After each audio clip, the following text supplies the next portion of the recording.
Okay, so I'm just gonna rewind a little bit, because I forgot to turn this thing on. So just review from last lesson. So we started off with glucose. We start off doing phosphorylation. The purpose of phosphorylation again is to make the glucose molecule less stable so that it's easier to break down. And during that process, 2 ATP is being used. After that, this glucose molecule has 2-phosphate. It's a lot more reactive and less stable. It will split, hence the name lysis. It splits into 2 3-carbon compounds, 3-carbon molecules. And during that, and after that, it goes for redox reaction. And redox reaction, as you remember, it will generate an NADH. So you have 1 NADH generated per 3-carbon compound. And during that time too, after that too, you also have ATP being formed by substrate level phosphorylation. And I do want you to remember and link this whole thing to substrate level phosphorylation, link it with ATP being formed, because that's actually what you see every single time across this process. So you also get 2 ATP being formed per 3-carbon molecule. You end up having pyruvate, 2 molecules of pyruvate. Okay? So from 1 glucose to the end of glycolysis, you have 2 pyruvate. You have 4 ATP, there's 2 here and 2 here, 4 ATP. But it cancels out with the 2 you invested in. Yes, so in this case you have 2 net ATP. You also have 2 NADH. So in this case you have these net molecules, 2 pyruvate, 2 net ATP, 2 net NADH. Now afterwards, we go into the link reaction. So we go to the link reaction, and let me use this process to zoom in.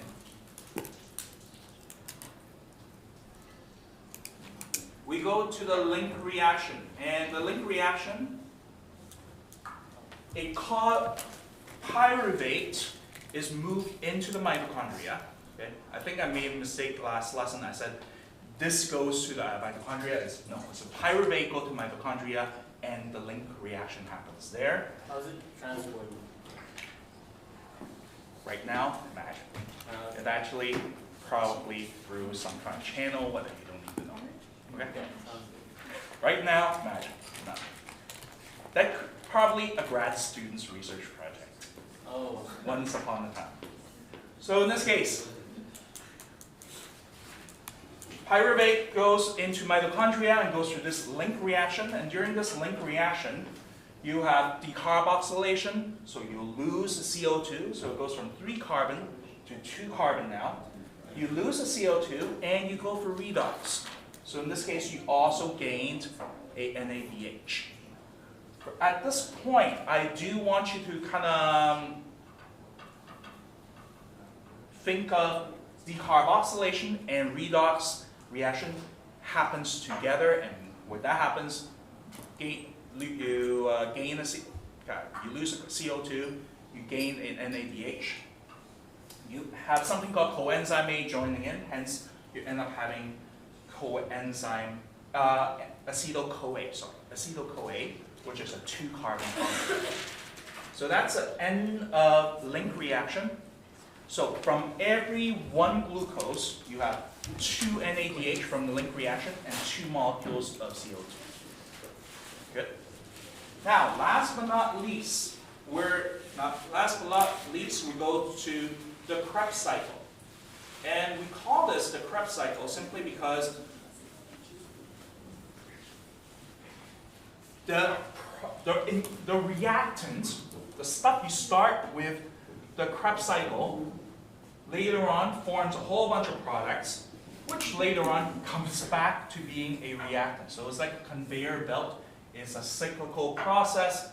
So your acetyl-CoA joins with the oxaloacetate, which is a 4-carbon compound. So acetyl-CoA, 2-carbon, plus oxaloacetate, 4-carbon compound, forms a acetic acid. Acetic acid, which is 6 carbon compound.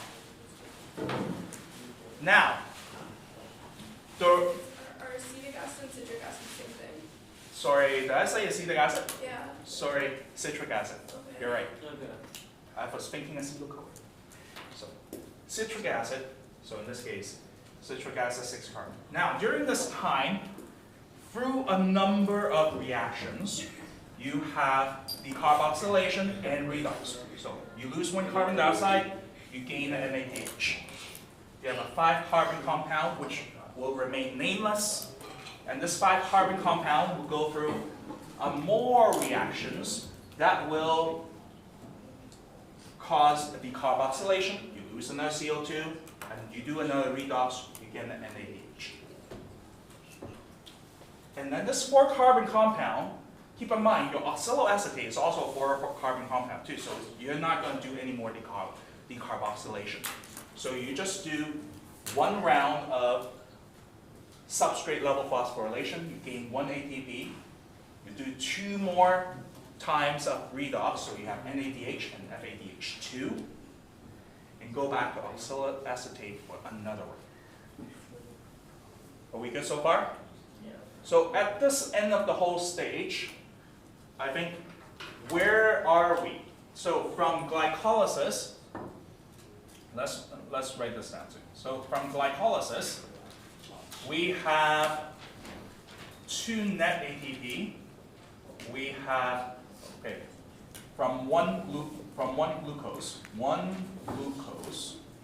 we have, from glycolysis, 2 net ATP, we have 2 NADH and 2 pyruvate, right? Let's double check this.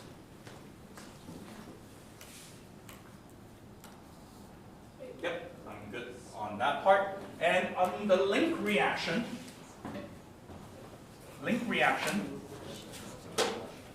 we have 2 NADH. So each pyruvate go through link reaction generates 1 NADH. So we have 2 NADH. From the Krebs cycle, we have zoom out a little bit. From the Krebs cycle, we have 1 NADH, 2 NADH, 3 NADH. So 3 times 2 gives me 6 NADH. We have ATP, 1 ATP per cycle, so times 2, that's 2 ATP. And we have 1 FADH each round, so in this case we have 2 FADH2, sorry, not FADH, FADH2. So in this case, at this point we have, let's tally it, so we have 2 for 10, we have 10 NADH, we have 2 FADH2, and blah blah, 2 to 4 ATP so far. So, in this case, we generate a lot of NADH and FADH2. These are electron carriers that carries the high energy electrons, but not so much ATP, okay, as the video talked about. So this is where we are now at the electron transport chain. Good? This is being recorded.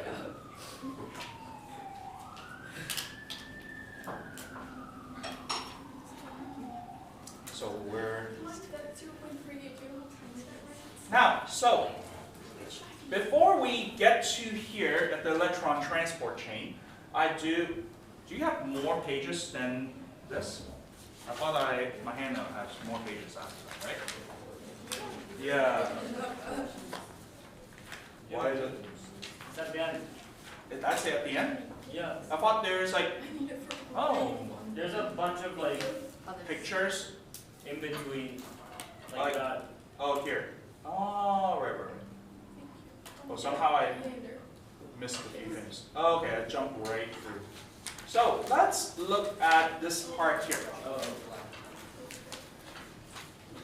So I skipped a few things. So right now we're at, it doesn't have page number, right? So can you find this diagram, please? So essentially, I'm going to draw this a little bit bigger. That's a mitochondria. And I'm going to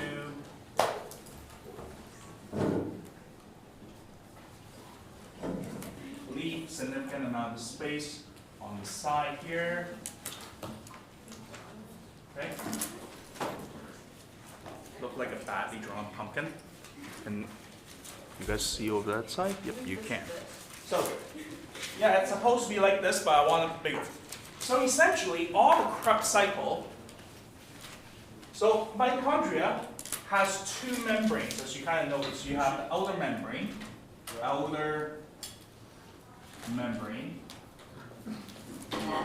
and you also have, in this case here, the inner membrane.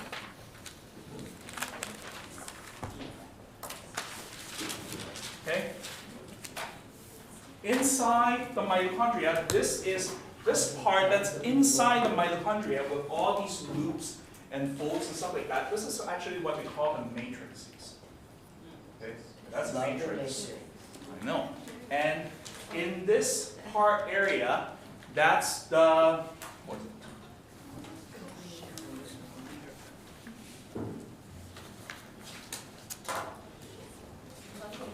So in this area here, this is what we call the intermembrane space. So intermembrane space. Okay?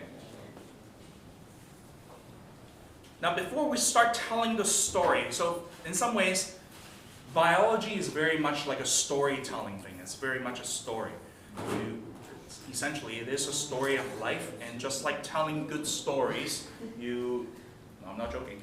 Just like telling good stories, setting the stage up, knowing where it happens and who is involved is important. So in this case, that's why we talk about the structure of mitochondria, because this is where the electron transport chain happens. Okay, so now in this, so in mitochondria, you will need to almost channel back your knowledge about membranes and cells from your grade 10 science biology unit, because you guys learned it. Okay, you guys learned about active transport. You guys learned about, I hope you remember active transport. So you have what? Active transport. You have what else? What? Passive transport. What kind of passive transport are there? Osmosis and diffusion. So you have osmosis and diffusion and what? What happened if your... You use the ATP and you go... That's active transport. So what happened if you don't want to use energy, but the molecule's a little too big to go through the membrane? Facilitated diffusion. So... It's where you go through the protein channels last year.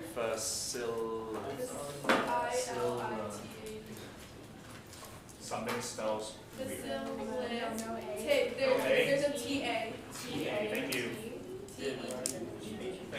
Thank you. So, these, now we kind of need to remember these processes. So osmosis is just movement of water. Diffusion is movement right through the membrane. Okay? And facilitated diffusion, you kind of need a channel for the molecule to go through because it's a little too big. But these doesn't need energy. Active transport needs energy. Pardon? Yeah, some people call this simple diffusion. Yeah, some people just call it simple diffusion, some people just call it diffusion. True. So, what happened is this.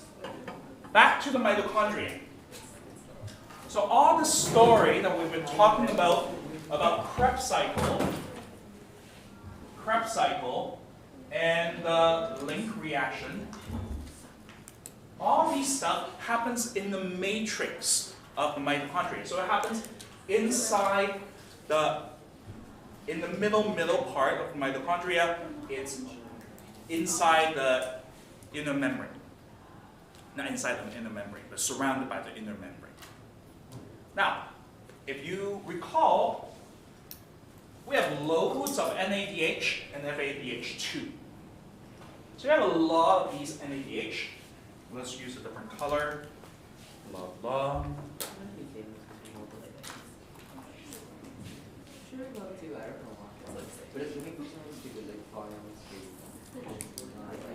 So NADH and FADH2. So essentially, you have a lot of these guys here. What happens is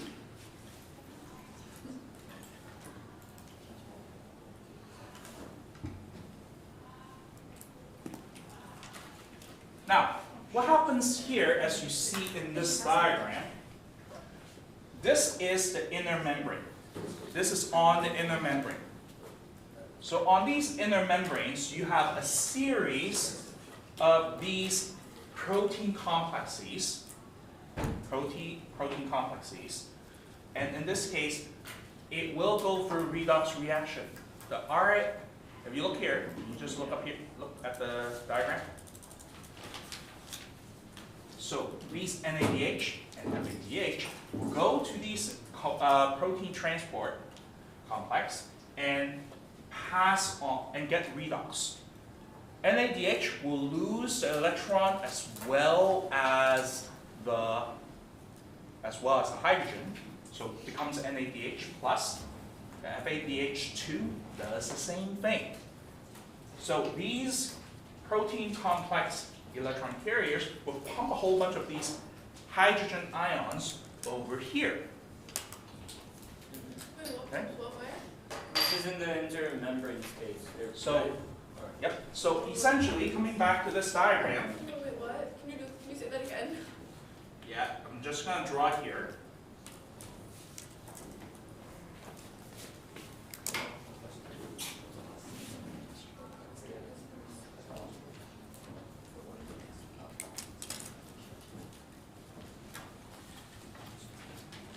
So all these three are what we call the electron transport chain.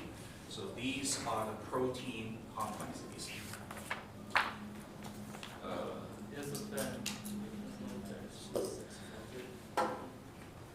What? A protein complex. Okay. So all these three are here. I'm trying to not have a line crossover, so I'm going to have some space like this.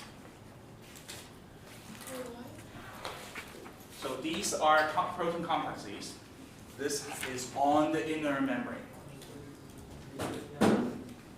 So in this case,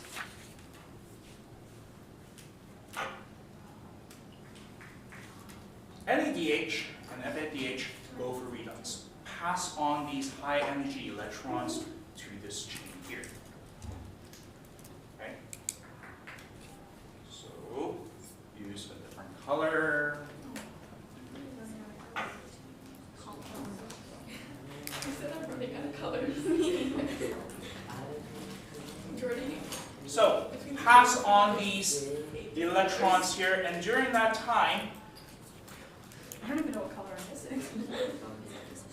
these electrons will power the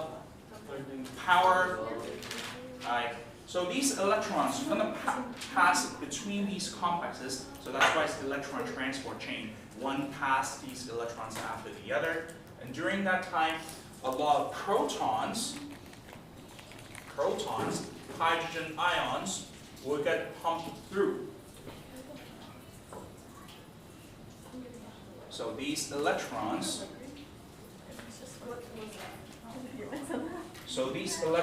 will get passed here. This yellow here, if you want, just label this diagram. This yellow line is the electrons. Okay, so electrons from this NADH goes through, causes protons to get pumped through. Pass to this guy, causes an NADH, hydrogen from the to get reduced. Okay, they get oxidized, so they lose the hydrogen, and the hydrogen electrons go here too. It goes to the next one, pump more protons in. Go to another one, pump more protons in. Eventually, these electrons go past the last one and form water. Okay, so that's why you produce water and so. yes. Okay. So in this case, so let's call this one 1, 3, 4. So the electrons go from 1. Now number 2 is kind of in the middle of 3, so number 2 is here. So electrons are passed through between the electron transport chain and go into water, along with the oxygen and the hydrogen inside. Where do you put 3? What? So there's 3 is here. 2 is here. 2 is a small one. Okay. So that's not the room. Okay. No, that is a Roman numeral 3. In the middle. Is 2 little? 2. This 2 is small. Is it supposed to be small? Yeah. Well, look over there. Yeah. I did not see that. It goes 1, 2, 3. 3. Yeah. 1, 3, and 4 are big. 2 is small. It's in between. 1 and 3. Do you not see that? There's no 3. Yeah, there is. Yeah. There's a little circle. Do you see that little 2, circle? yeah. They're just really close together, Michael. Okay. You can count. So, I'm not an art teacher. Just say that. I'm not an art teacher. This is not an art class. We'll try to do our best by labeling things. You know, this is the first diagram of a drawn version of the Because, like. So, anyways, so the electrons along with the oxygen plus hydrogen ions in here forms the water. So you do need to have something to receive the electrons at the end of this. That's why we need to breathe in oxygen. So the electrons move through each thingy? Yes, that's why it's electron transport chain. Electron transport chain. Because electrons can pass between these 3 protein complexes. And these protein complexes, using the energy from the electrons, pump protons, that is from the matrix, into this area, which is called the intermembrane space. 4? What's here? 3 is here. Sorry, say again.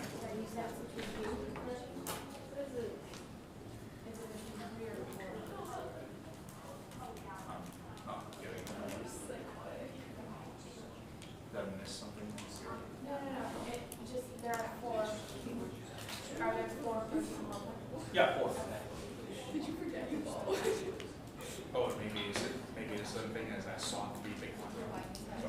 Sorry for that. So between these protein complexes, but actually the middle one, number 2, doesn't pump protons. The middle one doesn't pump protons.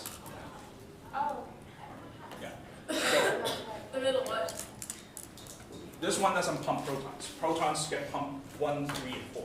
So in this case, you start having loads and lots of protons build up, protons or electron ions build up here. You have a lot of hydrogen ions build up here. Keep in mind, this is not just one spot. All this stuff happens all throughout the surface of the inner membrane of the mitochondria. So there's a lot of protons here. Why are protein and protons always H and I? Protons? Why are Because they're both Because ionized. yeah. So they can leave us later? why do we say protons? Why is protons? That's a good question. Equal this thing? It's because if you look at the hydrogen atom, it has no neutrons inside. So in this case, once you lose that electron, it's just a proton. That's why in science, a lot of times people use the term protons and hydrogen ions interchangeably. Okay? But only when talking about hydrogen. Yeah. So that's just what they do. Now, so you end up having bucket loads of hydrogen ion or protons in this intermembrane space. We don't like that. We don't like having so much of the same stuff in here. The concentration gradient, I guess, the concentration gradient is too high. Too much hydrogen ion in the intermembrane space, not quite enough here. So what we end up doing is we end up having this thing called ATP synthase. So ATP synthase, we always draw it at the end of this whole thing. So this guy here, ATP synthase, let's use another color. Which one am I missing? No, I have one. You guys are using colors? You said Did I use green? Yeah, I used green. it's just later. I've also barely used dark green, so I can still use that. Is she gonna I say know, I color? just have not used this color. But 3 colors. I don't know. What if that's what you don't need one? Because I can use it. Jordy else have. I only use dark really. Okay? So this last one is the ATP synthase. So Okay, ish. Need to wait it out for you. oh, wrong side. Oh god. What? Sorry, wrong side. Dude, who's using that?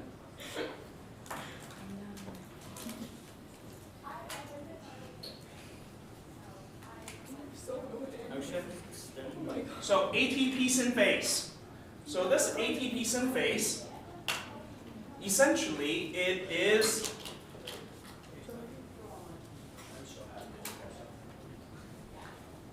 think of ATP synthase as like your active transport channel, but opposite. But opposite. Huh? Because your active transport channel make ATP, use ATP and pump things from a low concentration to high concentration. This ATP synthase is pretty much complete opposite of it. You have lots of protons or hydrogen ions in this intermembrane space here. So effectively, what it is doing is they are channeling through the hydrogen protons back inside the matrix. So it's from a high concentration of hydrogen ion to a low concentration. Okay, high concentration to low concentration. And during this time, it will use the energy to make ATP. So this is the last step and the final step, which is very, very important. This part is a part where all these ATPs get made.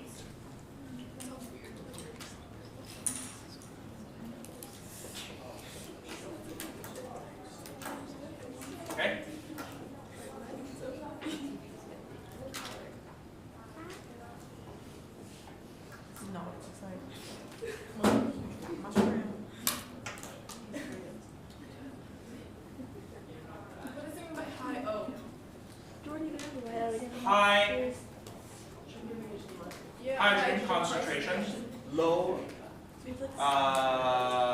hydrogen concentration. So essentially, Makes ATP?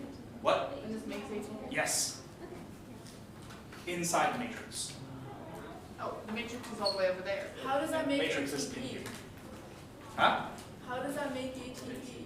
It just moves. It channels the hydrogen protons going over, and in That's doing that, causing shapes to be moved, and basically using the flow of hydrogen ion to create ATP. It's almost like, you know,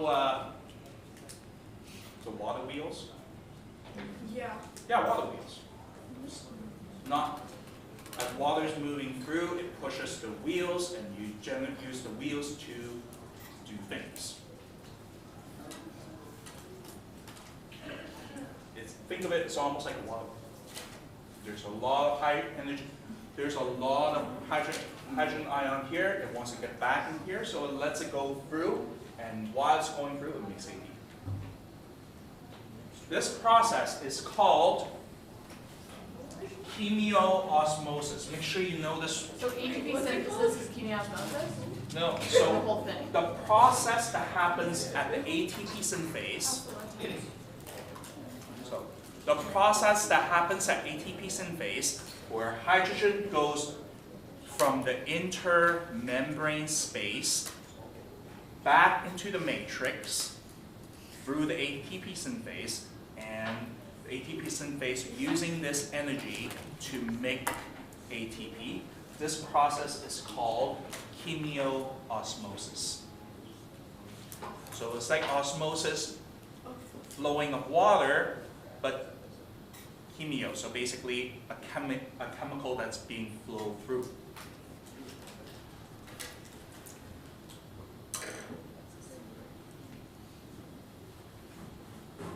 Is there a class in this room after? Say again? Is there a class in this room after? Perhaps. How are we doing?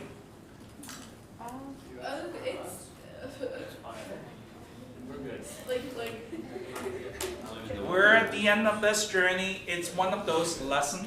It's one of those things, HL level cellular respiration. It's one of those things where you have to look at the notes over and over again. But the key important part is for you, and I'm kind of speaking to the camera because in the future when you look at this again, is it's important for you to know this part simply because especially for the test, it is not uncommon in an 8-mark question just to say, describe the process of electron transport chain. Describe the process of Krebs cycle. But will it ever be describe the process of cellular respiration, like including glycolysis? That's the thing though, because if it is like a whole, describe the process of aerobic respiration from glycolysis all the way to the end, you don't have as much detail. Like, imagine this whole thing, 8 marks, that's not a lot of So you points. just say 8 points and it's 8 marks? Yeah, but the thing is that imagine if this is 8 marks on electron transport chain, you need to know the details. So it's about, are you able to tell this story? So think of this, ladies and gents, that's why I use the word storytelling, because biology, a lot of it, especially for your exam, is storytelling. Can you tell the story straight? Okay? So let's sum it up. Let's sum this up. From the beginning of electron transport chain. So if you have to tell the story again, a smart move will be, let's set the stage. Mitochondria, you have 2 membranes. You have the inner membrane, you have the outer membrane, and inside the inner membrane, this is called the matrix. And this is where link reaction and Krebs cycle happens. At the end of Krebs cycle, you have lots of NADH, FAD, and FADH2. These guys carry high energy electrons, and you need to be able to use these electrons to generate ATP. So these electrons will go through the electron transport chain here. So NADH will pass off its electron along with protons. So these electrons will go pass from 1, 2, 3, 4, go pass all 4 of these protein complexes.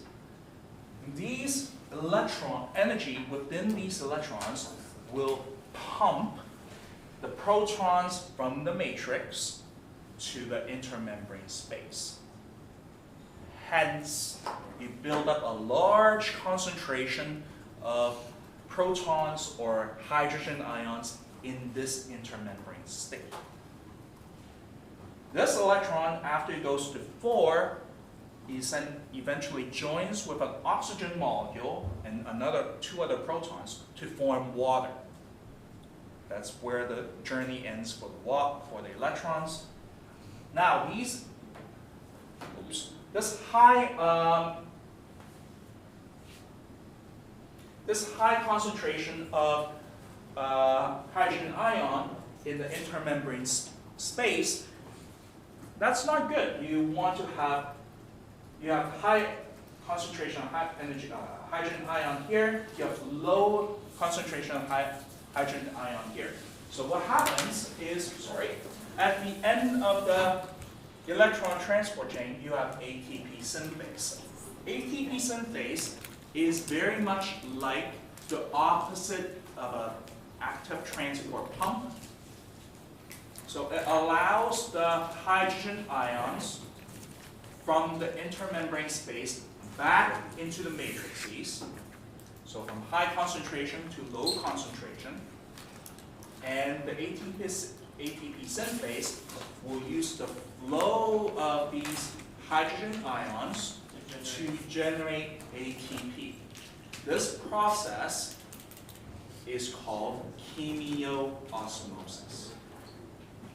So if you are able to say, kind of like what I just verbally gone through with you, and say all that, that will be like pretty much a full mark of your how to talk about the electron transport chain. Yes? Why did the protein complex, why did they push the hydrogen out? Why? It's kind of like a pump, so it just pumps hydrogen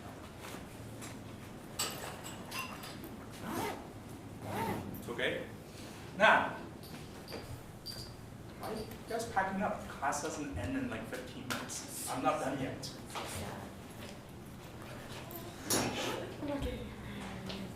So, we have gone over here already. So basically this last time, while we're talking about this, we talk about ATP synthase, we talk about chemiosmosis, we talk about the oxygens needed to bind the 3 protons, blah, final electron.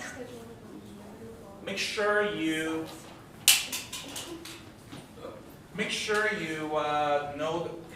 know this term. Oxygen is the final electron acceptor. So oxygen is the final electron acceptor. What does that mean?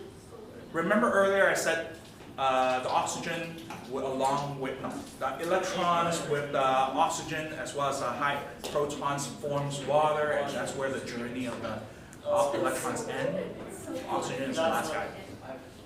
But on the sheet it says, when does it react with 1/2 O2 to make water? Just Oh, do we need to know that? huh? That it's like 2-8 hydrogen. Don't worry about it. You can balance equations, right? You can figure that part out on the test. Weren't we told you can't have like a fraction or decimal in front of Yeah, Let's change. we're biology. We're a little hazy. So, now we talk a lot. So we finish. Yay about the electron transport chain.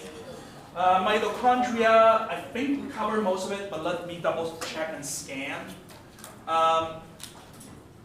So the structure of mitochondria is important. You do need to be able to annotate a diagram of this and talk about the function So here are a number of steps. We talk about the matrix.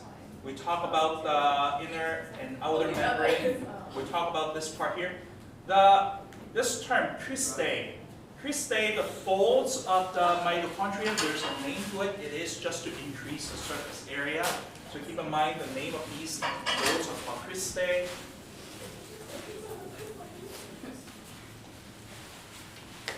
Now, last but not least, with for a long time, what? Yeah, for the longest time,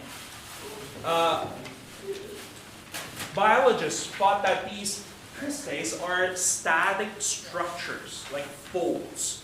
But what happened is that with the increase of technology, we do find that these are dynamic structures and they will change according to the needs of the environment. So in this case, make sure you know that, a little bit of it. Okay? But the meat or the important part of this higher level cellular respiration is glycolysis, link reaction, Krebs cycle, and electron transport chain that we talked about. Okay.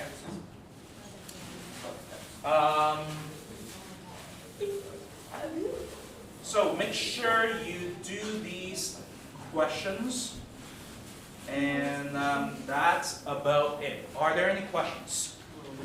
Oh yeah, is there gonna be? So do we have a different test from the SL people, like for our January exam? At the moment, excuse me, what I'm planning is this. Nice. In the January exam, what at the moment I'm planning is everyone will write the same exam, but there will be, just like in chem, there will be a separate small test for the HL people during an HL time. Okay? It will be based entirely on HL content, which so far is 8.1, 8.2, and we are going to do photosynthesis after Christmas, and there is a corresponding HL component too. Okay? Are there any questions? Hold on for a second. Now,